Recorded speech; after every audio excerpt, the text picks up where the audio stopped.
the Nile. The Nile is a river, and it is in Africa. And it goes from Central Africa up north to the Mediterranean Sea. And it is the longest river in the world, 6,648 kilometers, 150 kilometers longer than the Amazon in South America. It is draining a tenth of Africa. And it doesn't have the hugest drainage basin of the world, but the longest. Bigger are the ones of the Amazon, for example, over here in Southern Africa. Now, what is going on there? This long river belongs to one of the earth. It starts at the Kaga River in Burundi. And then it goes through Tanzania and Rwanda into the Lake Victoria. And the Lake Victoria is big. It lies on the equator. It is big, but shallow. And it goes then out in Uganda at Jija, at Victoria. It goes out and is there 400 meters wide where the Nile proper starts. I think at that place it's still called the Mountain Nile. And then it goes on into the Sudanese plain. And there is the Sud. And that is a swampy area.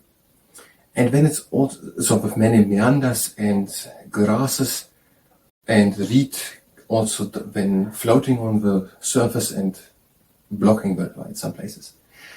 And then there comes, at Lake No, comes the Bahr el Ghazal, the river from the southwest, and from there on it is the White Nile. There, a bit north of the Lake Victoria, there's also the Maputo Sese Seko Lake, and joined through the Sembliki River, the Lake Edward. And these are the two main sources of the White Nile. Now it goes from Lake No, it goes on and on and on, and then it is joined at Khartoum with the Blue Nile. And that is a very important river. It comes from the Ethiopian highlands at 1,800 meters high at Lake Tata. And there's also a second river, the Atbara, also coming there in, joining them a little north of at Kaforo. And there is monsoon, summer monsoon, June, July, September, and also in these months the melting of the ices, of the snow in the Ethiopian highlands, and then comes 2/3 of the water of the whole Nile from the Blue Nile, and not where it comes further down from Africa. It's still far down in Africa, depending on where one is looking, from so far. Now, and then it goes on and then comes to the Nubian desert, and there it makes an S shape, that's way around, I think. 30,000 kilometers does it go through the Nubian desert, and there is the floodplain just narrow. There's not so much cultivation possible. And then it goes on and on and on, 3,000 kilometers up, and then it reaches Aswan, which is already in Egypt, in southern Egypt. And there was started to be built in 1960, the Aswan High Dam. A big dam, 111 meters high and 3.2 kilometers wide, and behind it is the Lake Nassau, 480 kilometers long, this Lake Nassau. And it is the largest human-made lake in the world. It goes up until Sudan. Now, then it goes on through the Nile Valley. And there's more cultivation possible. 15 kilometers wide is the floodplain there. And it goes on and reaches then Cairo. And there at Cairo, it is then fanning out, becoming the Nile Delta, 160 kilometers north and 240 kilometers wide, and goes then into the Mediterranean Sea. And it had in ancient times 7 main outcoming points, 7 streams. Now it has 2 main ones, Rosetta and Damietta. So, and there it goes on. So there is also then irrigation done with the Nile. Basin irrigation is done. They let the water run in already in ancient times, and then they close it off with earth dams, waiting 2 months until the sun has evaporated the water, and then they're planting in the reddish gray fertile silt new plants, new crops. The problem with it is that it is just once a year possible when there is a big Nile flood. So they started to build many dams. So like the Aswan High Dam, there's also hydroelectric dam, so that they can make irrigation all the year around. There was a bit speculating around where the Nile comes from. I think also there between Aswan and further down Khartoum, there are 6 cataracts or rapids. One of them is now underwater through the Aswan High Dam. And their navigation is not possible so good with ships. maybe partly because of that reason. There was a lot of speculation where comes the Nile from. Ptolemy lived in the 2nd century, so already 2000 years after the ancient Egypt, where the Nile goes along at Luxor, Kafar, Thebes, Memphis, Giza. He in the 2nd century wasn't thinking it comes from the Twin Lakes, fed through the mountains of the moon. There was when John Henning Speck, who discovered in 1858 the Lake Victoria, and also Samuel Baker and H.M. something. They then found other lakes there, the Mabuzo Sese Seko, then named Lake Albert and Lake Albert, and that puzzles then another idea together that it comes the White Nile from these lakes there. Lake Victoria through the Semliki River joined the Mabuzo Sese Seko in the Albert Lake, whereas the White Nile, the Blue Nile, comes there from Ethiopia. And that all is according to Leonard Greggson's Wonders of the World book on the pages 28, 29 and 30, where it's also written that through the building of the Aswan High Dam, some archaeological sites like Abu Simbel were underwater, where the temples of Ramses II, rock cut into mountain were flooded, which they would have been if they would not have moved away. So the ones of Ramses II, rock cut temple, were moved away to other places. Now, all according to that book, written in a year, I think 1989, the position that views expressed are the ones of a source and don't necessarily line with my own or with the ones of entities spoken of. Hi and welcome. I'm trying to learn Potamology today, the Nile, and after we have done it, we're gonna do tiptoe yoga. And if you participate in the tiptoe yoga, then it's at your own risk. And this is the second part of the reading here. And I looked it up. There was something about Burundi. Yes, Burundi is a country, and it is lying there, southwest of the Lake Victoria. After joining the Atbara, Nile is joined by another eastern tributary, the Atbara, which rises near Lake Tana. So somewhere the Atbara is tributary the Nile. And then the Nile flows through the arid Nubian desert for 2,700 kilometers, making a big S-shaped bend before reaching the borders of Egypt. So here, where's the Nubian desert, I think, do they mean? In Sudan, South Sudan, I think. And we had just in international studies, we did Botswana, that is down here. Where's the Kalahari desert? So where Kalahari, there Nubian, and where Sahara. That did we in Sahara studies. And this is actually the next thing. Now, it flows in a big S shape through the Nubian desert, I think in Sudan, maybe South Sudan, maybe Congo. And before reaching the borders of Egypt, from Khartoum, where the Blue Nile flows to the, I think, White Nile, did you mean that? So where the Blue Nile at Khartoum flows in, from Khartoum to Aswan in southern Egypt, the Nile occupies a narrow valley with little floodplain for cultivation. I think they mean this S-shape from Khartoum to Aswan High Dam, short before Egypt. I don't know if where the Aswan High Dam is now exactly. From Khartoum to Aswan in southern Egypt, the Nile occupies a narrow valley with little floodplain for cultivation. Continuous navigation is hindered by a number of cataracts. I don't know what cataracts are. There were 6 of these rapids, but the second cataract has been submerged by the water trapped behind the Aswan High Dam. So there were 6 cataracts, whatever, little waterfalls, little places with a lot of stones, or some difficulty to go with a ship through for some reason. And one of them is underwater because of the Aswan High Dam, which seems to be in Egypt. We did the Nile previously in Potamology with a different source, and it didn't sound as if the Aswan High Dam, which was causing, as the book presented it, a bit problems further down the Nile and the Nile Delta. They didn't say that the Aswan High Dam was in Egypt, in the same country, of which they said that it was causing their problems. Now they also said that the country isn't now so fertile anymore, that they have to buy artificial fertilizers in the Nile Delta because of the Aswan High Dam, which is preventing the yearly floodings. Begun in 1960, the dam is 111 meters high and 3.2 kilometers across. How big is the Nile? Okay, it's a dam. So it is bigger than the river. Okay, the S1 Haida, 110 meters high, 111 meters high, 3.2 kilometers long, and began in 1960 to be built. It seems to be in Egypt. From Khartoum to Aswan in southern Egypt. Okay. Behind it is Lake Nasser, on the map, the world's largest man-made lake, nearly 500 kilometers long and reaching into northern Sudan. So behind it. Yes, it is in Egypt, and it's spans 500 kilometers. And it is even 500 kilometers big that it is reaching into Sudan. It is 500.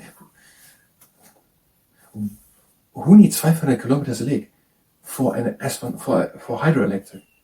Is there any purpose behind having the dam 3 kilometers wide? Many other hydroelectric lakes, they are just a few hundred meters big, maybe a few kilometers. Is it because then it can the whole year has no water? That is enormous, 500 kilometers. Who needs 500 kilometers lake for hydroelectric? So I want to know more about why 500 kilometers. Normally they have a few kilometers, maybe 10 or 20. Okay, that reaches into northern Sudan. So the S1 High Dam is in Egypt. Many ecological sites were permanently flooded by the rise of Lake Nasser, which is not on the map here. By Lake Nasser, but some, including the famous temple of Abu Simbel, have been moved to new positions above the level of the lake. Which one is it? Below the stupendous rock-cut temple of the pharaoh Ramses II and Abu Simbel, at Abu Simbel was saved from permanent submersion when the S1 High Dam was built. So did we take these stones here of Ramses II at Abu Simbel and move them somewhere else? Below left, the swollen waters of the Blue Nile thunder over impressive falls before joining the White Nile at Khartoum in Sudan. So here, there are a lot of, there's more rainforest, I think that we also said, or there's at least more rain. Most of the water of the Nile comes from the Blue Nile, not here from the center of Africa, or even from south. There's the equator, through the Lake Victoria. The most of the water of the Nile comes from the Blue Nile. There it rains more, not from here. Okay. From Aswan, the river enters the Nile Valley third part, where its floodplain varies from 8 to 10 miles in width. 10 kilometers floodplain. In Egypt, the Nile is linked with famous structures and ruins of ancient dynasties, as at Luxor. We had Luxor in Egyptology. Where is the Valley of the Kings? At Luxor, where the 62 pharaohs and high officials are buried. And only one of them, the tomb of Tutankhamun, was untouched until it was touched in 1912 or something by Howard Carter, an archaeologist. As at Luxor and Karnak, the site of ancient Thebes, Memphis and Giza, where the pyramids are. Below Cairo, the river enters the triangular lowland which forms the Nile Delta, about 160 kilometers from south to north, and with a coastline of 240 kilometers. So it's even bigger than I said in my presentation about the Nile Delta, based on the other source. It is 160 times 240, not 160, 160. In ancient times, the delta had 7 branches. It is so exactly 7 branches. 7 branches. I just mean that they don't change, that is what I mean. Not the number, but they don't change. 7 branches. Now there are 2 main mouths, the Rosetta in the west and the Damietta in the east. 2 main branches. The earliest use of the Nile for irrigation, I don't know what irrigation is, began with the planting of, I think for watering, for context. The earliest use of the Nile for irrigation began with the planting of seeds in the mud after the annual floodwaters receded. In time, the traditional method of basin irrigation developed, by which the floodwater was run into large basins, divided by earth banks and allowed to drain away after. I saw some illustrations about that, but no one really knows when illustrations are accurate. So they actually let it in, and there's a lot of silt in the water. It seems to look even a bit. It seems to be visible that the silt is in it, and then they let it cool down. They let it evaporate, and then it keeps standing there. It's just like they're making salination to make salt out of water. In time, the traditional method of basin irrigation developed, by which the floodwater was run into large basins divided by earth banks and allowed to drain away after 2 months, leaving its silt behind. But this method allowed only 1 crop a year. Why only 1 crop a year? Could we not make just 3 months later a second one on the previous already used ground? Okay, what did we change to have 2? Over the last 150 years, that is how we do it. Various barrages and dams, of which the S1 high dam is the most ambitious, have been built to retain the needed floodwater for year-round or perennial irrigation. That is why it's so big. So that they can let it flood whenever they want, or at least that they have water whenever they want in the year. And that makes a bit sense then why it is 500 kilometers big. If they don't use it for hydroelectric, but to have enough water in the whole river, the whole year over. The S1 high dam is the most ambitious, have been built to retain the needed floodwater for year-round or perennial irrigation. The source of the Nile was a matter of mystery and legend for many centuries. Okay, I said in the last part, did the people in Egypt knew where it comes from? Ptolemy, we're doing Potamology, not Ptolemy. Ptolemy in the 2nd century Anno Domini believed it to be twin lakes fed by the fabled mountains of the moon. Okay, Ptolemy thought it were twin lakes fed by fabled mountains of the moon. The truth was pieced together by several 19th century explorers, John Henning Speke, who discovered Lake Victoria in 1858 and later, 1861 too, identified it with the Nile, Samuel Baker, who discovered Lake Mobutu Sese Seko, and H.M. Stanley, who in 2 journeys discovered Lake Edward and the Rwenzori Mountains. These discoveries prove that the White Nile has 2 main sources of supply, Lake Victoria and Lakes Edward and Mobutu Sese Seko, joined by the Semliki River.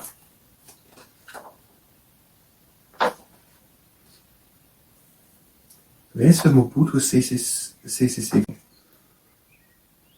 Okay. A band of green irrigated farmland borders the Nile as it flows through Egypt, straining with a desert that stretches to the horizon on both sides. It is in contrast, constraining, in contrast to it. Okay, very good. There, 10 kilometers away. Would it not be possible to make it a bit more wider? But I think people have done it. Maybe. And that is green, and here not. If you were here for Potamology, you can go directly to the next part, Potamology. Maybe try to make a presentation. Maybe build both, not just the Nile, but also the S1 high dam. Who knows where we get the better source? We have where it is, how it works, what it's doing. It's quite good. So if you were here for Potamology, you can go directly to the next part where we're going to do the Nile and then probably in civil engineering, the S1 high dam. I don't know.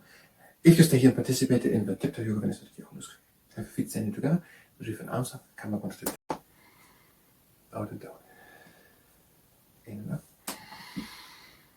Out and down. In and up. Out, open to the side. In and up. Out, open to the other side. In and up. Make an inch of space between the feet, open to the side. In and up. Out, sink down. In and up.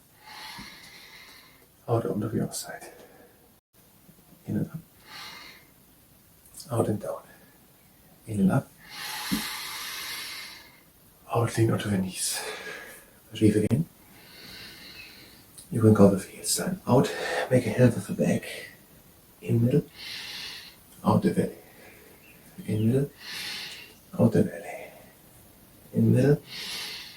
Belly. Middle. And come with the round back up at the top and backwards to shoulder. In the arms up on the tiptoe.